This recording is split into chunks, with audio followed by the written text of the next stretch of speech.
এই জন্য আল্লাহ রাব্বুল আলামিন বলেন, ওয়া মিনান নাসি মান ইয়াত্তাখিযু মিন দুনিল্লাহি আনদাদান ইউহিব্বুনাহুম কাহুব্বিল্লাহ ওয়াল্লাযীনা আমানু আশাদ্দু হুব্বান লিল্লাহ। আল্লাহ রাব্বুল আলামিন বলেন, মানুষের মধ্যে কিছু মানুষ এমন আছে মাইয়াত্তাখিযু মিন দুনিল্লাহি আনদাদা, যারা অন্য কিছুকে আল্লাহ রাব্বুল আলামিনের মধ্যে, আল্লাহ রাব্বুল আলামিনের প্রভুত্বের মধ্যে শরীক স্থাপন করে। আল্লাযীনা ইউহিব্বুনাহুম কাহুব্বিল্লাহ, এবং এই বস্তুগুলোকে তারা আল্লাহর মতোই ভালোবাসে। অর্থাৎ আল্লাহ রাব্বুল আলামিনকে যেমন ভালোবাসা দরকার ওই বস্তুগুলোকে সেই পরিমাণেই ভালোবাসে। তবে যারা মুমিন হবে, পাক্কা ঈমানদার হবে, ওয়াল্লাযীনা আমানু আশাদ্দু হুব্বান লিল্লাহ, মুমিনরা দুনিয়ার সকল ব্যক্তি বস্তুর চেয়ে আল্লাহকে বেশি ভালোবাসে। যে মুমিন হবে সে আল্লাহকে দুনিয়ার সকল ব্যক্তি বস্তুর চেয়ে বেশি ভালোবাসবে, এটাই ঈমানের দাবি। এখন আমরা বাঙালি তো নগদে বিশ্বাসী, আমরা বলবো হুজুর আমরা যে আল্লাহকে এত ভালোবাসবো, আল্লাহ কি আমাদেরকে বেশি ভালোবাসে? বলে হ্যাঁ, আল্লাহ আমাদেরকে অনেক অনেক গুণ বেশি ভালোবাসে। হাদিসে পাকের মধ্যে আসছে, কোন এক যুদ্ধ থেকে কাফের মুশরিকদের এক কাফেলাকে গ্রেফতার করে নিয়ে আসছে আল্লাহ নবীর দরবারে। তাদের মধ্যে একজন মহিলা এমন ছিল যার দুধের বাচ্চা হারিয়ে গেছে। এখন এই মহিলা পাগল পারা হয়ে গেছে। তার বাচ্চার বয়সের বা তার চেয়ে কিছুটা বড় বয়সের কোনো বাচ্চা পাইনি, সে বুকে জড়ায়া ধরে, কোলে নেয়, স্তনে দুধ পান করে, মহব্বত করে, চুমা দেয়, খুব আদর করে, আর নিজের সন্তানের জন্য কান্না করে। আল্লাহ নবী বলেন, আমার সাহাবীরা, এই যে মহিলাকে দেখতেছো নিজের বাচ্চাকে হারিয়ে ফেলছে, তার জন্য তো কান্না করতেই আছে, আবার অন্য মহিলাদের বাচ্চাকে সে বুকে জড়ায় নিতেছে, স্তনে দুধ পান করাইতেছে, চুমা দিতেছে, আদর করতেছে। তোমাদের কি বিশ্বাস হয় এই মহিলা যদি তার হারিয়ে যাওয়া সন্তানকে খুঁজে পায় তাহলে তাকে আগুনে নিক্ষেপ করবে?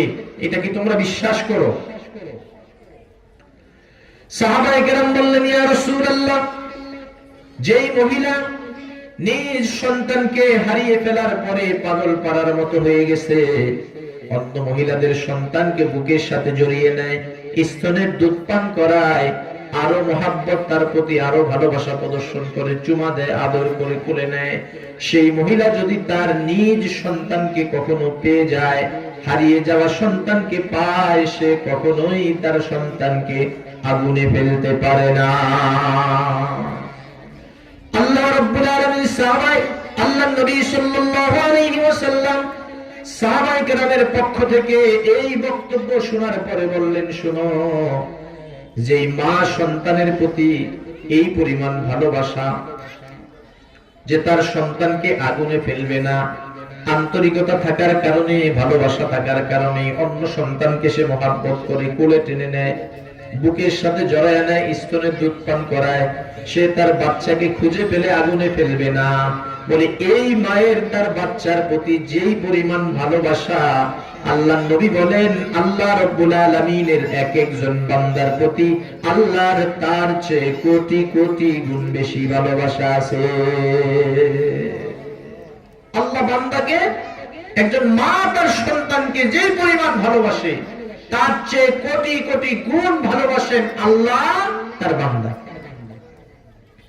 তাহলে যে আল্লাহ আমাদেরকে এত ভালোবাসেন, এত মহব্বত করে, সেই আল্লাহর প্রতি যদি আমরা দুনিয়ার সকল ব্যক্তি বস্তুর চেয়ে বেশি ভালোবাসা প্রদর্শন করতে পারি, ঈমানের দাবি হিসাবে, ঈমানের জায়গা থেকে আল্লাহকে যদি দুনিয়ার সকল ব্যক্তি বস্তুর চেয়ে, আমার বাবার চেয়ে, আমার মায়ের চেয়ে, আমার সন্তানাদির চেয়ে, আমার কাছের আত্মীয় স্বজনের চেয়ে, আমার নেতা নেত্রীর চেয়ে বেশি ভালোবাসতে পারি, বেশি ভালোবাসা প্রদর্শন করতে পারি, তাহলে কালিমার প্রথম অংশের যে হক আছে, যে আল্লাহ পাকের বন্দেগী করাটা আমাদের জন্য সহজ হয়ে যাবে।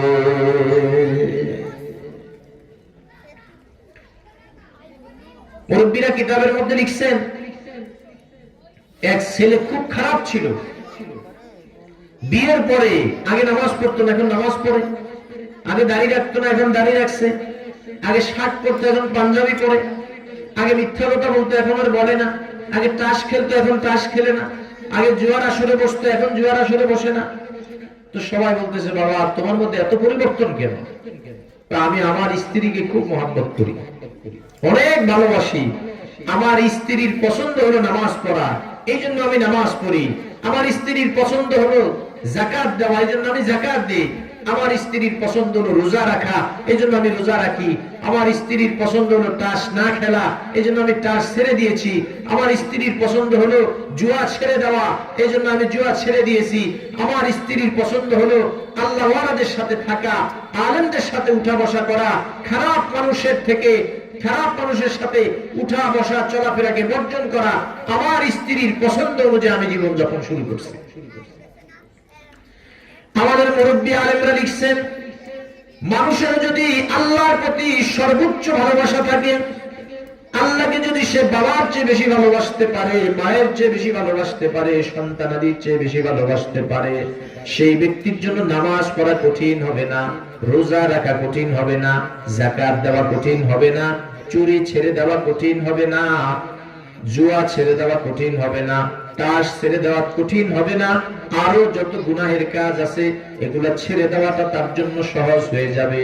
কনকনে শীতের মধ্যে ঠান্ডা পানি দিয়ে উযু করে মসজিদে আসাটাও তার জন্য সহজ হয়ে যাবে। আল্লাহর প্রতি যদি তার পক্ষ থেকে দুনিয়ার সকল ব্যক্তি বস্তুর চেয়ে বেশি ভালোবাসা থাকে, আমরা আল্লাহকে ভালোবাসবো তো ইনশাআল্লাহ। যেহেতু আল্লাহ আমাদেরকে বেশি ভালোবাসে, আমরা আল্লাহকে বেশি ভালোবাসতে অসুবিধা আছে নি?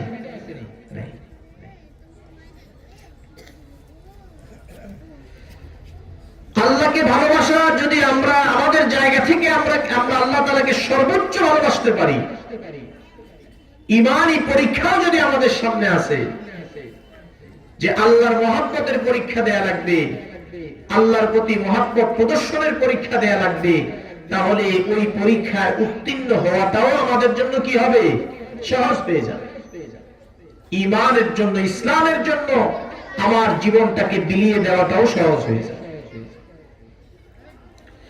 এই জন্য যুগে যুগে আমরা ইতিহাস পড়েছি, নবীজির যুগ থেকে নিয়ে, আদম আলাইহিস সালাম থেকে নিয়ে নবীজির যুগ পর্যন্ত, নবীজির যুগ থেকে নিয়ে এই পর্যন্ত হাজারো মানুষের ইতিহাস আমরা পড়েছি যারা আল্লাহকে নিজের জীবনের চেয়ে বেশি ভালোবাসে, সন্তানের জীবনের চেয়ে বেশি ভালোবাসে, আত্মীয় স্বজন, নেতা নেত্রীর চেয়েও তারা আল্লাহকে ভালোবাসছে। এবং আল্লাহকে ভালোবাসার কারণে তাদের সামনে অনেক কঠিন পরীক্ষা আসছে। তারা পরীক্ষার সামনে, মানুষের জুলুমের সামনে, জালেমের সামনে নিজের জীবনটাকে শেষ করে দিয়েছে, সন্তানদেরকে হারিয়ে ফেলছে। তারপরেও আল্লাহ পাকের প্রতি, আল্লাহকে যে সে নিজের জীবনের চেয়ে, সন্তানাদির চেয়ে বেশি ভালোবাসে, এই পরীক্ষায় তারা উত্তীর্ণ হয়েছে। এমন হাজারো দৃষ্টান্ত আমাদের সামনে আছে। একটা দৃষ্টান্ত আপনাদেরকে শোনাই। রাসূল করিম সাল্লাল্লাহু আলাইহি ওয়াসাল্লাম মিরাজের রজনীতে যখন আল্লাহ সাক্ষাতে যাচ্ছেন বাইতুল মুকাররমের নিকট দিয়ে, তখন নবীজি সাল্লাল্লাহু আলাইহি ওয়াসাল্লামের নাকে একটা সুঘ্রাণ লাগলো। আল্লাহ নবী বলেন, ভাই জিবরিল, এই সুঘ্রাণ কোথা থেকে আসলো? আমি তো দুনিয়ার অনেক দামি দামি পারফিউম ব্যবহার করি, আতর ব্যবহার করি, সুগন্ধি ব্যবহার করি, কিন্তু এত দামি, এত কোয়ালিটিপূর্ণ সুগন্ধি তো কখনো আমি পাই না। এটা কোথা থেকে আসলো? কারণ কি? জিবরিল আলাইহিস সালাম বলেন, ইয়া রাসূলুল্লাহ, এটা একজন মহিলা এবং তার বাচ্চাদের কবর থেকে আসতেছে। সুবহানাল্লাহ বলেন। কবরের থেকে যে সুঘ্রাণ বের হয়, সেই সুঘ্রাণ আপনি পাইছেন। আল্লাহর নবী বললেন, ভাই জিবরিল, এই সুগরান কি জন্য আসলো? এই ব্যক্তি বা এই মহিলার কবর থেকে সুগরান আসতেছে কি আমলের কারণে, কি যোগ্যতার কারণে তার কবর থেকে সুগরান আসতেছে? তুমি একটু আমাকে জানাও, আমি আমার উম্মতকে জানাইয়া দিব, যাতে করে আমার উম্মত সেই ফজিলত অর্জন করতে পারে। হযরত জিবরিল বলতেছেন, ইয়া রাসূলুল্লাহ, তাহলে আপনাকে শোনাই।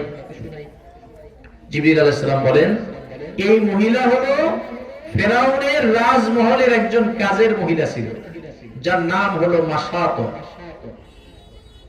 তার কাজ ছিল তার দরবারে যত মহিলারা আছে, মেয়েরা আছে, তাদের চুল পরিপাটি করে রাখা, চুল আশ্রয় দেওয়া, তেল দিয়ে দেওয়া, বেনি কেটে দেওয়া, এটাই হলো তার কাজ, যেটাকে ইংরেজিতে হেয়ার ড্রেসার বলা হয়। চুল পরিপাটি করে রাখার দায়িত্ব ছিল তার। তো একদিন চুল আশ্রাইতে গিয়ে তার চিরুনিটা মাটিতে পড়ে গেছে। পড়ে যাওয়ার পরে এই মহিলা চিরুনিটা উঠানোর সময় পড়ছে, বিসমিল্লাহি রাব্বি মূসা ওয়া হারুন। আমি মূসা এবং হারুন আলাইহিস সালামের রবের নামে চিরুনি উঠাইলাম। যেমন আমরা বলি বিসমিল্লাহির রহমানির রহিম। ফেরাউনের মেয়ে বলল, তুমি কোন রবের নামে চিরুনি উঠাইলা? বলে, কেন? মূসা আলাইহিস সালাম এবং হারুন আলাইহিস সালামের রবের নামে উঠাইছি। বলে, তুমি কি আমার বাবাকে রব বলে মানো না? বলে, না, তোমার বাবাকে রব বলে মানবো কেন? তোমার বাবা তো আমাদের মতোই একজন মানুষ, সে রব হয় কিভাবে? সে রব হওয়ার কোন সুযোগ নাই। আমরা যেমন আল্লাহর একজন সৃষ্টি বা একটা সৃষ্টি, তোমার বাবাও ঠিক তদ্রূপ আল্লাহর একটা সৃষ্টি। সে রব হওয়ার কোন প্রসঙ্গই আসতে পারে না, তাকে রব বলার কোন সুযোগই নাই। তাহলে তুমি কাকে রব মানো? সেই রবের পরিচয় কি? তখন এই মাসাতা নামের হেয়ার ড্রেসার, চুল পরিপাটি করে রাখতো যে মেয়েটা ফেরাউনের দরবারে, সে বলতেছে, আমি যেই রবের কথা বলতেছি, আল্লাযী রব্বি, যিনি আমার রব, ওয়া রব্বুকে, তোমার রব, ওয়া রব্বু আবাকে, তোমার বাবার রব, ওয়া রব্বুল আলামিন, সমগ্র বিশ্ববাসীর রব, সেই রবের কথাই আমি তোমাকে বলছি। সেই রবই হলো আমাদের সকলের রব, তোমার বাবার রব। ফেরাউনের মেয়ে অগ্নিশর্মা হয়ে গেছে, রাগান্বিত হয়ে দৌড়ে বাবার কাছে গিয়ে বলে, বাবা, আমি তো জানি তুমি সবচেয়ে বড় খোদা, কিন্তু তোমার ঘরে যে মানুষটা থাকে, তোমার খাবার খায়, তোমার দেয়া পোশাক পরিচ্ছদ পরিধান করে, তোমার চিকিৎসা গ্রহণ করে, তোমার বাসভবনে থাকে, সেই মানুষটা আজকে দেখলাম তোমাকে রব বলে স্বীকার করে না। সে বলে নাকি তুমি রব না, আমরা যেমন মানুষ তুমিও নাকি তেমনই সাধারণ একজন মানুষ। রব হলো তিনি, যিনি মূসা এবং হারুনের রব, তুমি বলে রব না। ফেরাউন এই বক্তব্য শোনার সাথে সাথে অগ্নিশর্মা হয়ে গেল, রাগান্বিত হয়ে মেয়েকে বলল, মেয়ে, আমাকে যদি সে রব বলে স্বীকার না করে, মূসা হারুন আলাইহিস সালামের খোদাকে বা রবকে রব বলে স্বীকৃতি দেয়, তুমি মনে রাখো, শুনে রাখো, তাকে আমি এমন এক শাস্তির সম্মুখীন করব, যে শাস্তিটা মিশরবাসীর জন্য দৃষ্টান্ত হয়ে থাকবে। কঠিন শাস্তি আমি তাকে দিব। ফেরাউন তাকে ডাকছে, ডাকার পরে বলছে, তুমি নাকি আমাকে রব বলে স্বীকার করো না? বলে, না, প্রশ্নই আসে না, আপনাকে রব বলে স্বীকার করবো কেন? আমি যেমন একজন মানুষ, আল্লাহর সৃষ্টি, আপনিও তো আল্লাহর একটা সৃষ্টি, আপনি রব হন কিভাবে? যে তুমি কোন রবের কথা বলতেছো? তিনি বলতেছেন, আল্লাযী রব্বি, যিনি আমার রব, ওয়া রব্বুকা, যিনি আপনার রব, ওয়া রব্বুল আলামিন, সমগ্র বিশ্ববাসীর রব, সেই রবের কথাই তো বলতেছি আমি। ফেরাউন বললেন, তুমি যদি এখন আমার কথায় ফিরে না আসো, আমাকে রব বলে স্বীকৃতি না দাও, তোমাকে এমন শাস্তির সম্মুখীন করা হবে, যে শাস্তি মিশরবাসীর জন্য দৃষ্টান্ত হয়ে থাকবে, আর তুমি তো কষ্ট ভোগ করে দুনিয়া থেকে বিদায় নিয়ে চলে যাবে। মাশাআল্লাহ বলতেছে, ফেরাউন, তোমার যা ইচ্ছা তাই করতে পারো, যে সিদ্ধান্ত নেওয়ার দরকার মনে করো সেই সিদ্ধান্ত নিতে পারো। আমি মা শতা আমার জায়গা থেকে চুল পরিমাণ এদিক সেদিক হব না, কারণ আমি আল্লাহর এমন এক বান্দি, আমি আমার আল্লাহকে আমার জীবনের চেয়ে বেশি ভালোবাসি, আমার সন্তানাদির চেয়েও বেশি ভালোবাসি, আমার মা বাবার চেয়েও বেশি ভালোবাসি, দুনিয়ার সকল নেতা নেত্রী রাজা বাদশা যারা আছে সকলের চেয়ে আমি আমার মালিককে বেশি ভালোবাসি। তোমার যা ইচ্ছা তা করো, কিন্তু আমি তোমাকে রব বলে স্বীকৃতি দিব না। ফেরাউন জল্লাদদেরকে নির্দেশ দিলেন, বড় একটা চূড়া তৈরি করো, চূড়ার উপরে বড় একটা ডেক বসিয়ে দাও, ডেকটার মধ্যে তেল দিয়ে ভর্তি করে দাও, চুলার আগুন জ্বালিয়ে দাও। তেল যখন গরম হয়ে টকবক করতে থাকবে তোমরা আমাকে জানাইবা। তেল যখন গরম হয়ে গেল ফেরাউনকে জানানো হলো। ফেরাউন সেই মাশাতাকে ডাকছে, তার দুইটা বাচ্চা ছিল সাথে। এই ফুটন্ত তেলের ডেগের পাশে তাদেরকে দাঁড় করিয়ে দিল। দাঁড় করিয়ে দেওয়ার পরে ফেরাউন বলল, তুমি যদি আমাকে এখনো রব বলে স্বীকৃতি দাও তোমাকে কোনো শাস্তি দেওয়া হবে না, তুমি যে জীবন যাপন করতেছো এর চেয়ে উন্নত জীবন যাপনের ব্যবস্থা আমি করব। মাশাদা বলল, ফেরাউন তুমি মনে হয় আমাকে চিনতে পারো না, আমার সিদ্ধান্তের বিষয়টা তুমি জানতে পারো না। আমি তো আমার মালিক আল্লাহ রাব্বুল আলামিনকে আমার জীবনের চেয়ে বেশি ভালোবাসি, আমার সন্তানাদির চেয়ে বেশি ভালোবাসি, আমার আত্মীয় স্বজন মা বাবা নেতা নেত্রী রাজা বাদশা যারা আছে আমি মাশাআল্লাহ আমার আল্লাহকে তাদের চেয়েও কোটি কোটি গুণ বেশি ভালোবাসি। ফেরাউন বলল, তোমাদের শাস্তির পালা আসছে। ফেরাউন তার বড় বাচ্চাটাকে সামনে নিয়ে আসছে। তুমি যদি আমাকে রব বলে স্বীকৃতি দাও তাকে ছেড়ে দেওয়া হবে, আর যদি মূসা হারুনের রবকে রব বলো তোমার এই বাচ্চাকে ফুটন্ত তেলের মধ্যে ফেলে শহীদ করে দেওয়া হবে। মাশাআল্লাহ বললেন, ফাকজি মা আনতা কাজিন, তোমার যা ইচ্ছা তা করো, আমি আমার সিদ্ধান্তে অটল আছি, কারণ আমার এই সন্তানের চেয়ে আমি আমার মালিককে বেশি ভালোবাসি। ফেরাউন এত বড় জালেম, এত বড় অত্যাচারী ছিল, এই মহিলার কথা শোনার সাথে সাথে তার বড় বাচ্চাটাকে ফুটন্ত টকবগে তেলের মধ্যে নিক্ষেপ করে দিছে। ঐতিহাসিকরা লিখছেন, কিতাবের মধ্যে ওলামায়ে কেরাম লিখছেন, ছোট মানুষ বাচ্চা মানুষ ফুটন্ত তেলের মধ্যে ফালানোর সাথে সাথে তার হাড্ডিগুলো তার মাংসগুলো হাড্ডিগুলো থেকে আলাদা হয়ে গেছে, একটা দুর্গন্ধ বেরিয়ে আসছে। মা তো মাই হয়ে তাকে সন্তানের প্রতি সর্বোচ্চ আন্তরিকতা যেই মায়ের, সেই মা তার সন্তানকে দেখলো যে ফুটন্ত তেলের মধ্যে ছেড়ে দেওয়ার সাথে সাথে মাংসগুলো হাড্ডি থেকে আলাদা হয়ে গেছে। মায়ের চোখ দ্বারা পানি পড়তেছে, মা হতাশ হয়ে গেছে। মা তো মাই হয়ে থাকে, সন্তানের প্রতি মায়ার কারণে কান্না করতেছে। সন্তান যখন ফুটন্ত তেলের মধ্যে পড়ার সাথে সাথে সন্তানের রূহটা যখন আসমানের দিকে যাইতেছে, তখন সন্তান তার মাকে সান্ত্বনা দিয়া বলতেছে, উম্মি লা তাখাফি ওয়া লা তাহজানি ফা ইন্নাকি আলাল হাক্কি সানাজমাউ ফিল জান্নাহ।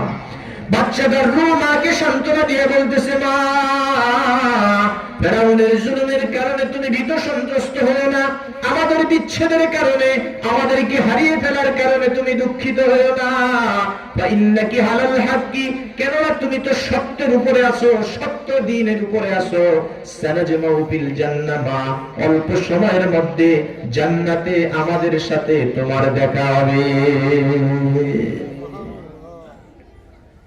একটা মেয়েকে সেখানে পালিয়ে দিছি, কিন্তু মা সাথে বলছে, আমার বাচ্চাদের চেয়ে আমি কাকে বেশি ভালোবাসি? আল্লাহকে বেশি ভালোবাসি। মহব্বতের পরীক্ষা চলতেছে। ফেরাউন বলল, এবার তোমার দুধের বাচ্চার পালা চলে আসছে, তুমি যদি তোমার সিদ্ধান্তে অটল থাকো তাহলে সেই বাচ্চাটাকে ফুটন্ত তেলের মধ্যে নিক্ষেপ করা হবে। আর যদি তুমি তোমার জায়গা থেকে ফিরে আসো, আমাকে রব বলে স্বীকার করে নাও, আমাকে রব বলে স্বীকৃতি দাও, তোমার উন্নত জীবন যাপনের ব্যবস্থা করা হবে, তোমাকে আর কোনদিন কোন শাস্তির সম্মুখীন হওয়া লাগবে না। মাশাআল্লাহ বলে, ফেরাউন একটা বাচ্চা ফালাইয়া দিছো, শহীদ করে দিছো, আমার কোনো কষ্ট লাগে নাই, কারণ আমি আমার মালিককে বেশি ভালোবাসি, আমার মালিকের প্রতি আমার বেশি ভালোবাসা, আমার মালিক খুশি থাকবে এতেই আমি খুশি।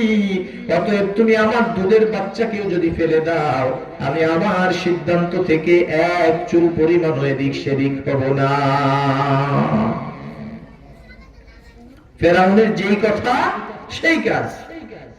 দুধের বাচ্চাটাকে তার কোল থেকে ছিনিয়ে নিয়ে ফুটন্ত টকবক করতেছে যেই তেলগুলো, ফুটন্ত তেলের মধ্যে তাকে নিক্ষেপ করে দিচ্ছে। নিক্ষেপ করার সাথে সাথে কচি শরীর গোশতগুলো মাংস থেকে সাথে সাথে আলাদা হয়ে গেছে, ভাজা মাছের মতো হয়ে গেছে। এই দুধের বাচ্চার রুহটা যখন আসমানের দিকে উঠতেছে, আগের বাচ্চার মতোই মাকে সান্ত্বনা দিয়া বলতেছে, আম্মি লা তাখাফি ওয়ালা তাহজানি ফাইন্নাকি আলাল হাক্কি সানাজমাউ ফিল জান্নাহ।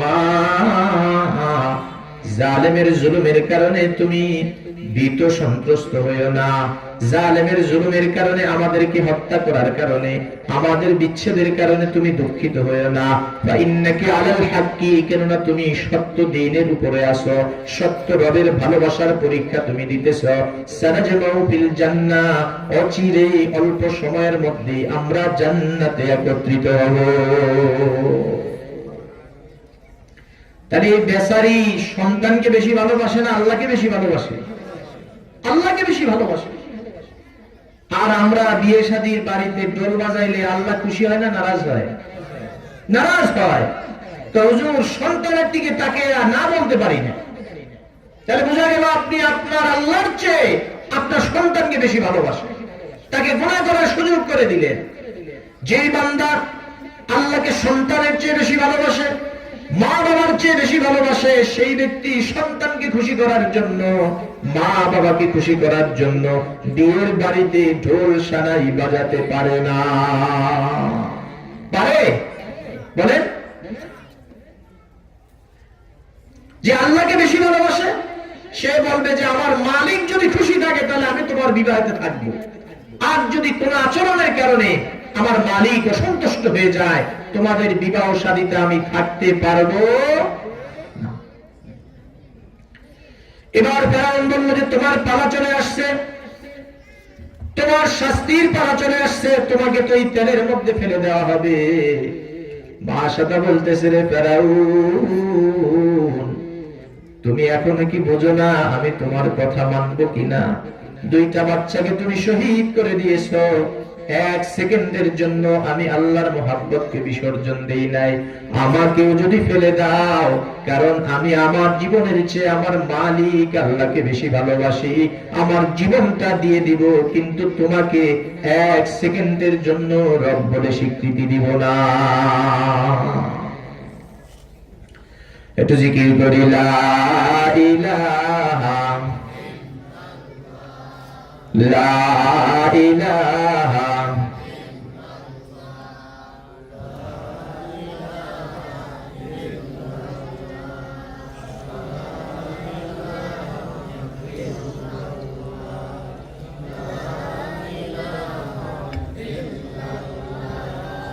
লা ইলাহা লা ইলাহা হাসবি রব্বি জাল্লাল্লাহ মা ফি কলবি গায়রুল্লাহ নূর মুহাম্মদ সাল্লাল্লাহ লা ইলাহা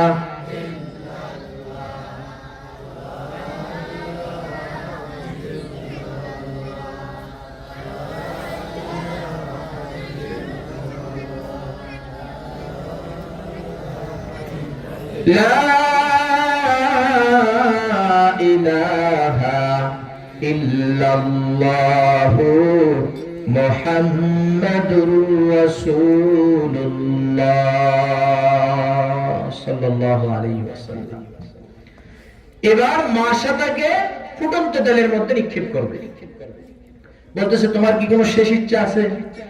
বলে, একটা ইচ্ছা আছে, যদি তোমার ভালো মনে করো তাহলে তুমি আমার ইচ্ছাটা পূরণ করবে, আর নয় কোনো জোরাজুরি নেই। বলে সেটা কি? বলে আমাকেও তো তুমি আগুনে এই ফুটন্ত তেলের মধ্যে ফেলবা, আমার হাড্ডি মাংস সব পুড়ে ছারখার হয়ে যাবে, ফ্রাই হয়ে যাবে, ভাজা মাছের মতো হয়ে যাবে। অতএব আমার বাচ্চাদের যে পোড়া হাড্ডি মাংসগুলো আছে এগুলাকে একটা জায়গায় গর্ত দিয়ে দিও, কবর দিয়ে দিও। ফেরাউনকে জেপা থাকতে কিছু করতে পারো না, মরলে আর কি করবা? ঠিক আছে, তোমার এই আশা কি করবো, পুরা করবো।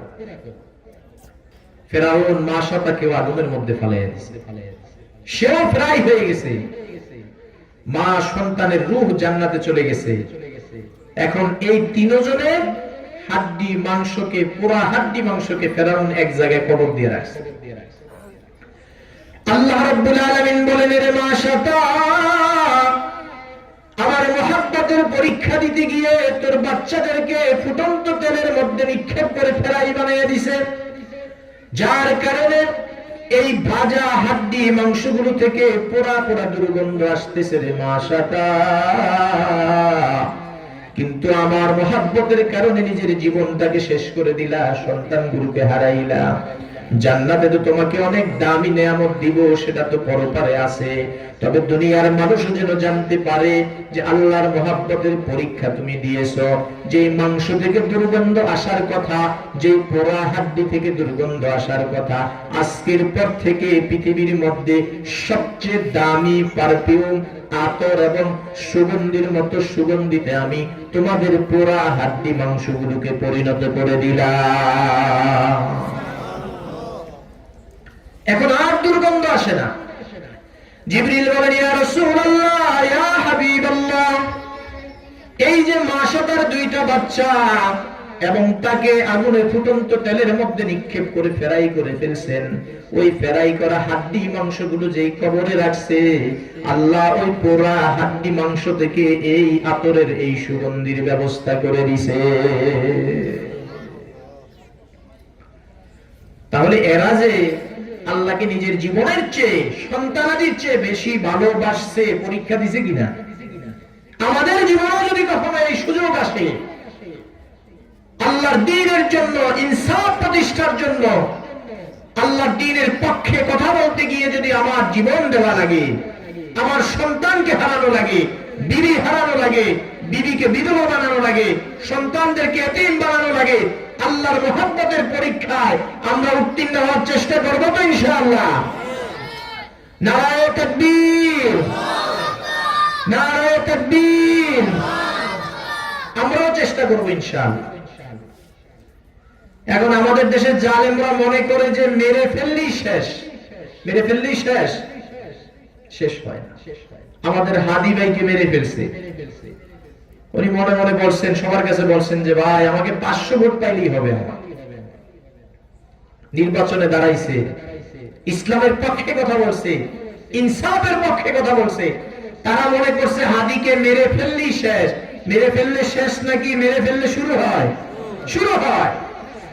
বাংলাদেশের স্বাধীনতার পরে, বাংলাদেশের জন্মের পরে যদি বড় কোনো জানাজা হয়ে থাকে, মানুষের মানে সর্বোচ্চ আন্তরিকতা কোনো ব্যক্তি পেয়ে থাকে, তিনি হলেন আমাদের উসমান হাদি ভাই।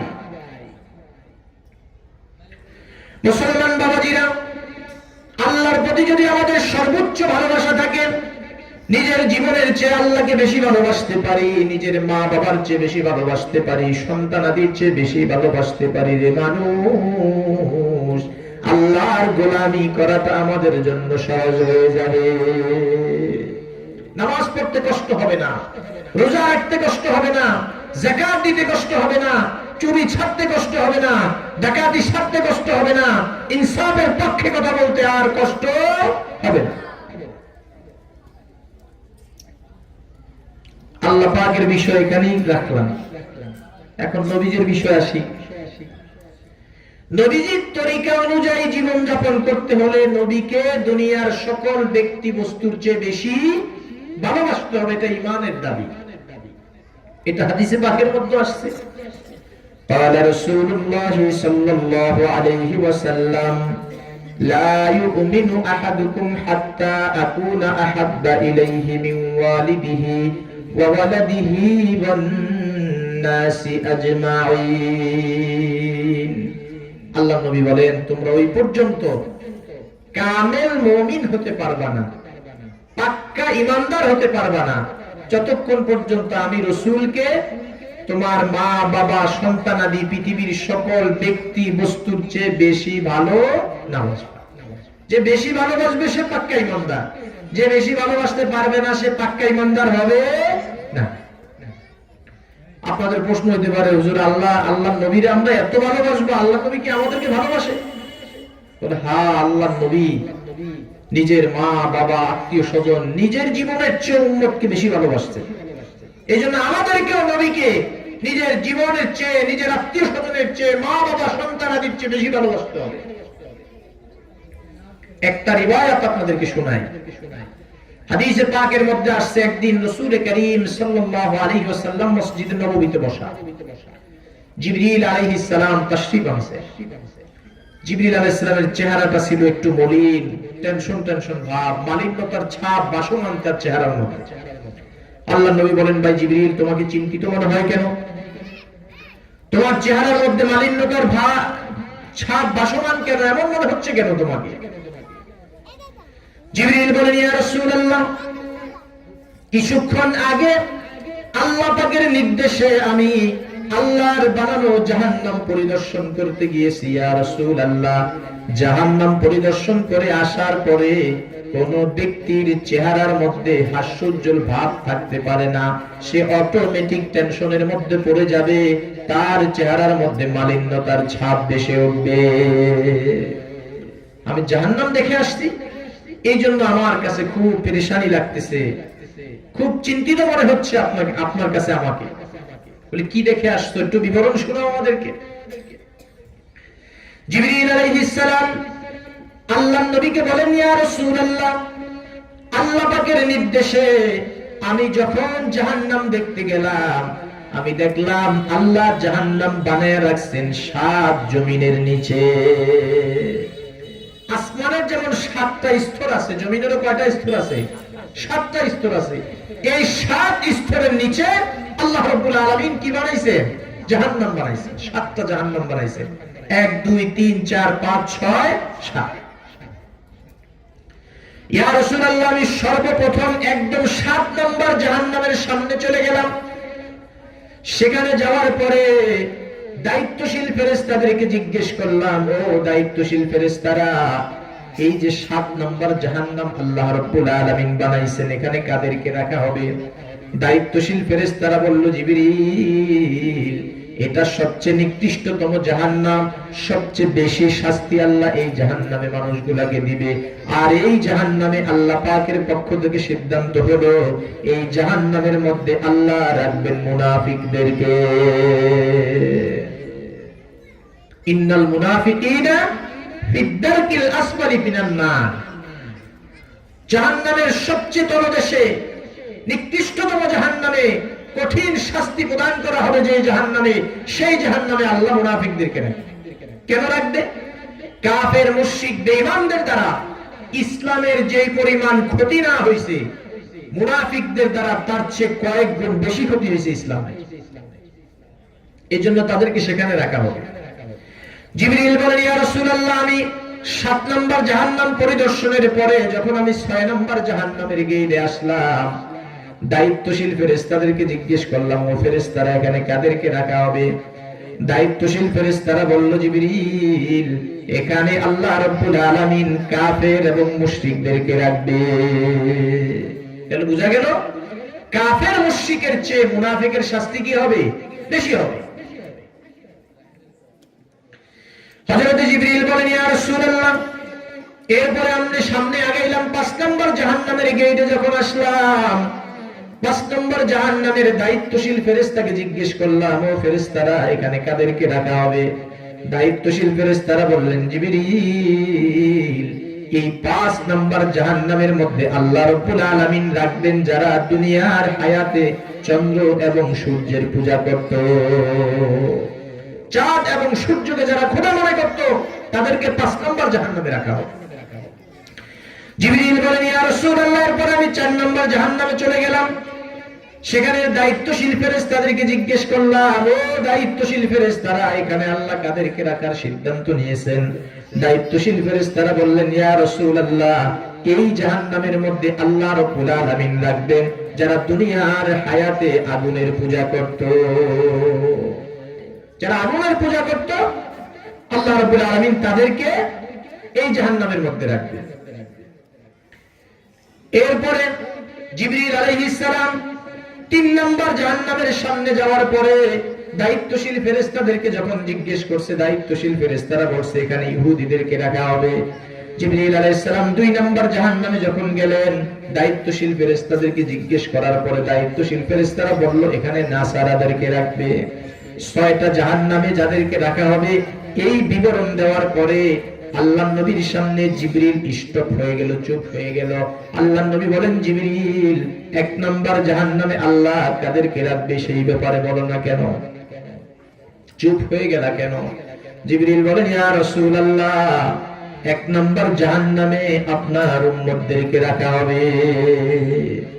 আপনার উম্মতের মধ্যে যারা গুনাহগার আছে, অপরাধী আছে, আল্লাহর আনুগত্য স্বীকার করে নাই, তাদেরকে এখানে রাখবে। এই কথা শোনার সাথে সাথে নবীজির চোখ দিয়ে পানি পড়া শুরু হয়ে গেছে। মনে হয় যেন আসমান ভেঙে নবীর মাথার উপরে পড়ছে। নবীজির কান্না শুরু হয়ে গেছে আর বলতেছে, আল্লাহ,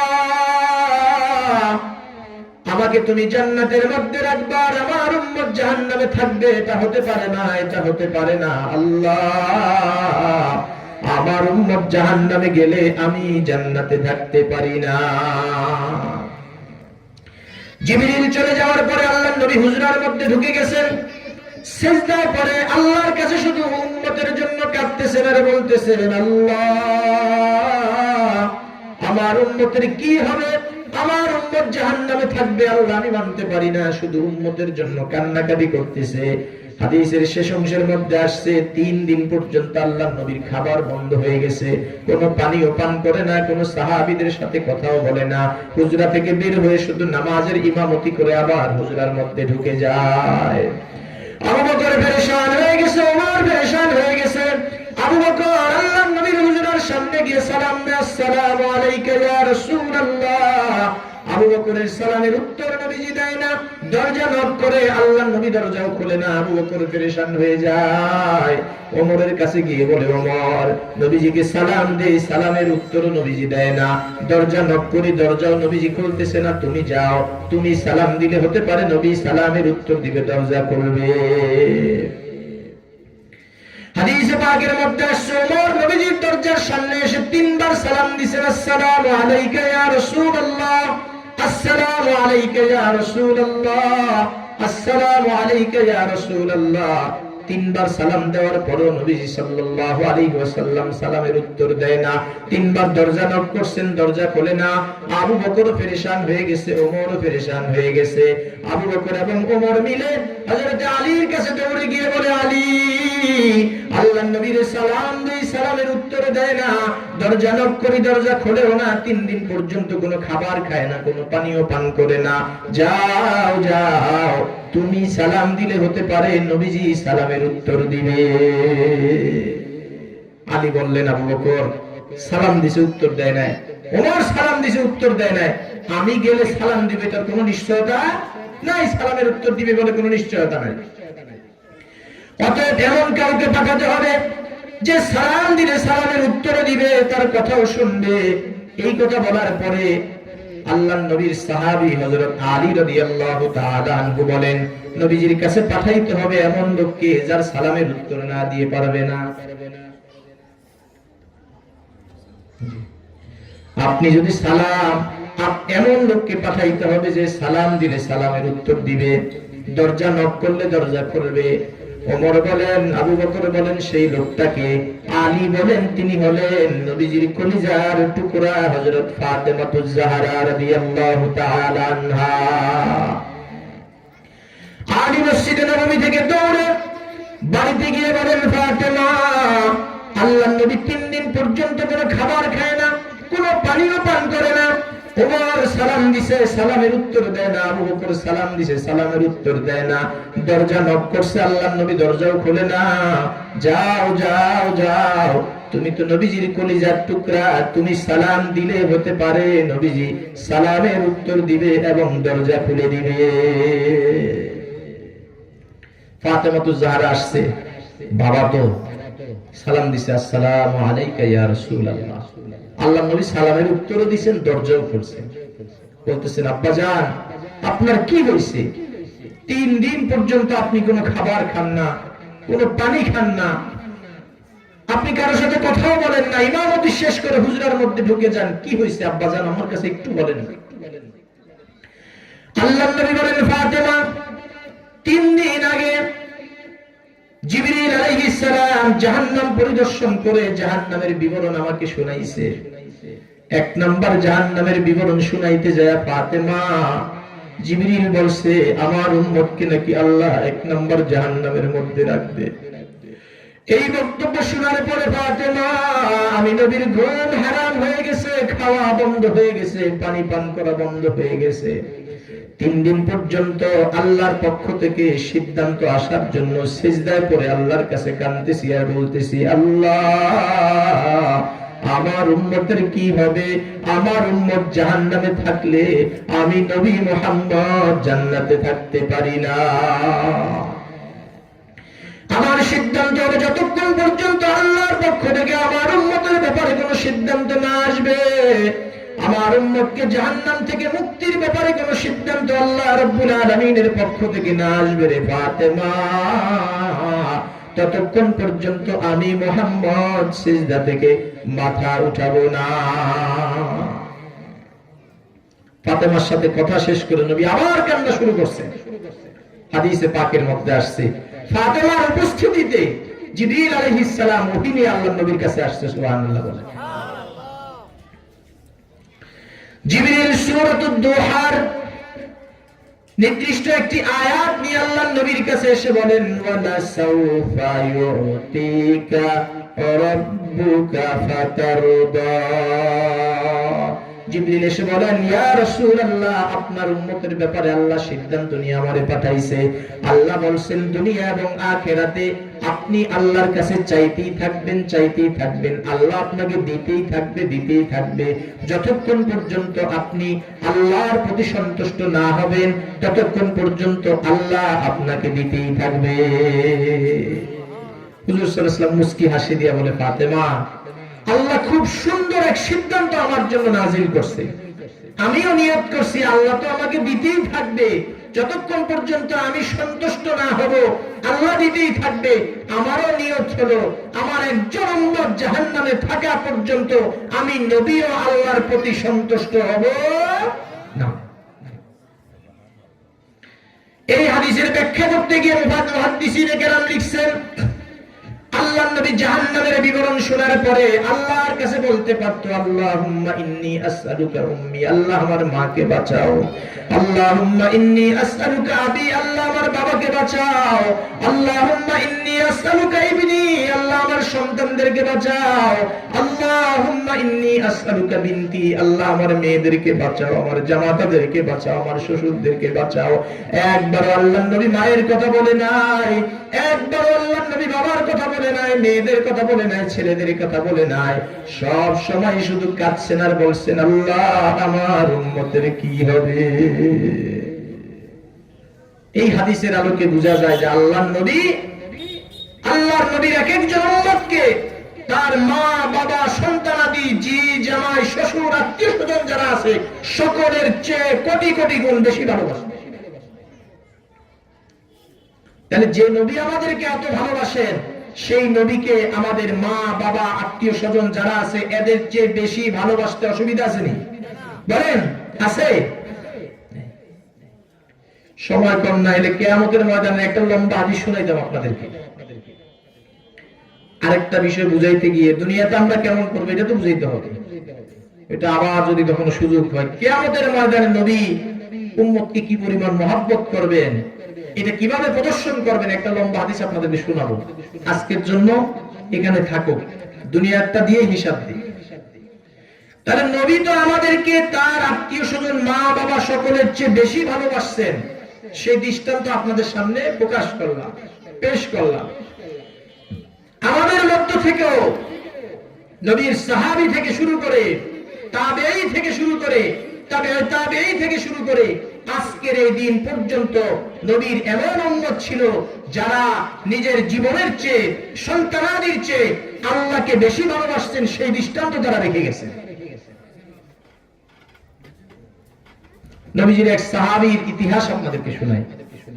নবীর এক সাহাবীর নাম হলো যায়েদ ইবনে হাবিব রাদিয়াল্লাহু তাআলা আনহু। যায়েদ ইবনে হাবিব রাদিয়াল্লাহু তাআলা। নবীজি সাল্লাল্লাহু আলাইহি ওয়াসাল্লামের শেষ সময়ে মুসাইলামাতুল কাজ্জাব, ওনার বাড়ি হলো ইয়ামামাতে। সে নিজেকে নবী বলে দাবি করছে। যারা নবী বলে মেনে নেয় তাদের প্রতি সে সন্তুষ্ট, অনেক কিছু তাদেরকে দেয়, আর যারা মানে না তাদেরকে গ্রেফতার করে বিভিন্নমুখী শাস্তি দেয়। তো তার কাছে যে সকল মুমিন খাঁটি বান্দারা গ্রেফতার হয়েছে তাদের মধ্য থেকে অন্যতম ছিলেন এই যায়েদ ইবনে হাবিব রাদিয়াল্লাহু তাআলা। তাকেও গ্রেফতার করছে। করার পরে বলছে, তুমি আমাকে নবী বলে স্বীকৃতি দাও। তিনি বলছেন যে না, আমাদের শেষ নবী মুহাম্মদুর রাসূলুল্লাহ সাল্লাল্লাহু আলাইহি ওয়াসাল্লাম, পৃথিবীর কোন মানুষকে আমি শেষ নবী বলে বা নবী বলে স্বীকৃতি দেওয়ার কোন সাহস আমার নাই, আর সেই স্বীকৃতি আমি দিতেও পারবো না। আমাদের নবীকে মুহাম্মদুর রাসূলুল্লাহ সাল্লাল্লাহু আলাইহি ওয়াসাল্লাম। মুসাইলামাতুল কাজ্জাব বললেন, তুমি যদি আমাকে নবী বলে স্বীকৃতি না দাও, আমাকে নবী বলে মেনে না নাও, তোমাকে এমন শাস্তি দেওয়া হবে যে শাস্তিটা জাতির কাছে দৃষ্টান্ত হয়ে থাকবে। যায়েদ ইবনে হাবিব বলেন, ফাকজি মা আনতা কাজিন, তোমার যা ইচ্ছা তাই করতে পারো, কারণ আমি আমার হাবিব, আমার নবী মুহাম্মদুর রাসূলুল্লাহ সাল্লাল্লাহু আলাইহি ওয়াসাল্লামকে আমার জীবনের চেয়েও বেশি ভালোবাসি। আমার জীবন দিয়ে দিব, কিন্তু তোমাকে নবী বলে স্বীকৃতি দিব না। মুসাইলামাতুল কাজ্জাব জল্লাদদেরকে ডেকে আনলেন। জল্লাদদেরকে বললেন, বারবার প্রস্তাব রাখবা, প্রস্তাব যতবার প্রত্যাখ্যান করবে তার দেহের এক একটা অঙ্গ তোমরা কেটে ফেলবা। যায়েদ ইবনে হাবিবকে প্রস্তাব দেওয়া হলো, তুমি মুসাইলামাকে নবী বলে মেনে নাও। তিনি বললেন, না না, আমার নবী হলো মুহাম্মদুর রাসূলুল্লাহ, আমি মুসাইলামাকে নবী বলে মেনে নেওয়ার কোনো সুযোগ হবে না। অস্বীকৃতি জানানোর কারণে মুসাইলামার জাল্লাদ যায়েদ ইবনে হাবিবের হাতটাকে কোন থেকে উপর পর্যন্ত কেটে ফেলছে। তারপরে কি করে না, স্বীকৃতি দেয় না। দ্বিতীয়বার প্রস্তাব দিয়েছে, প্রস্তাব প্রত্যাখ্যান করার কারণে বাম হাতটাকে কোন থেকে কেটে দিয়েছে। তৃতীয়বার প্রস্তাব দিছে, তৃতীয়বার প্রত্যাখ্যান করার কারণে ডান পাওটাকে হাঁটু থেকে কেটে ফেলছে। চতুর্থবার প্রস্তাব দিছে, চতুর্থবার প্রত্যাখ্যান করার কারণে বাম পাওটাকে হাঁটু থেকে কেটে দিছে। এরপরে আবার প্রস্তাব দিছে, প্রত্যাখ্যান করার কারণে দোনো হাতকে এই সিনা থেকে কেটে ফেলছে, বাহুটাকে কেটে ফেলছে। ষষ্ঠবার যখন প্রস্তাব করছে, প্রত্যাখ্যান করার কারণে দোনো হাঁটুকে কেটে ফেলছে। এইভাবে মুসাইলামাতুল কাজ্জাব যায়েদ ইবনে হাবিব রাদিয়াল্লাহু তাআলা আনহুকে শহীদ করে দিয়েছে। এত শাস্তি দেওয়ার পরেও যায়েদ বিন হাবিব এক সেকেন্ডের জন্য মুসাইলামাকে নবী বলে স্বীকৃতি দেয় না। কাঁদতে কাঁদতে কাঁদতে পুরো শরীরটাকে টুকরো টুকরো করে ফেলছে। এক সেকেন্ডের জন্য নবীর মহব্বত থেকে এদিক সেদিক হয় না। তিনি যখন শহীদ হয়ে গেলেন, তার মায়ের কাছে যখন এই সংবাদ নিয়ে গিয়া হলো, দেখেন মা কেমন আল্লাহওয়ালা ছিল। মা বলতেছেন, আমার ছেলে আমার দুধের ওয়াদা ঠিক রাখছে। বলে কি? বলে, আমি আমার সন্তানকে যখন আমার স্তনের দুধ পান করাইছি, তখন আমি বলছি, ও আমার সন্তান, তোমাকে আমি আমার স্তনের দুধ পান করাইতেছি, তুমি আমার স্তনের দুধ পান করতেছো।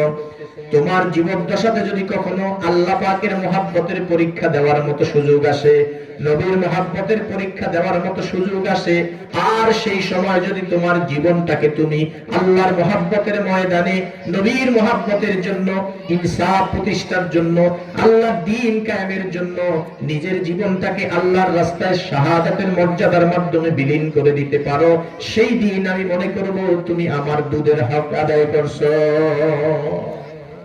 আজ আমি গর্বিত মা যে আমার সন্তান আল্লাহ নবীর মহব্বতের পরীক্ষা দিতে গিয়ে নিজের জীবনকে টুকরা টুকরা করে ফেলছে, তারপরে মুসাইলামার কাছে মাথা নত করে নাই। রাসূলের সাহাবী নবীজিকে কেমন মহব্বত করতেন, নিজের জীবনের চেয়ে বেশি ভালোবাসতেন। আসেন তাবেঈদের জীবনে যাই। রাসূলের সাহাবীদেরকে যারা ঈমানের সাথে দেখছেন এবং ঈমানের সাথে মৃত্যুবরণ করছেন তাদেরকে তাবেঈ বলা হয়।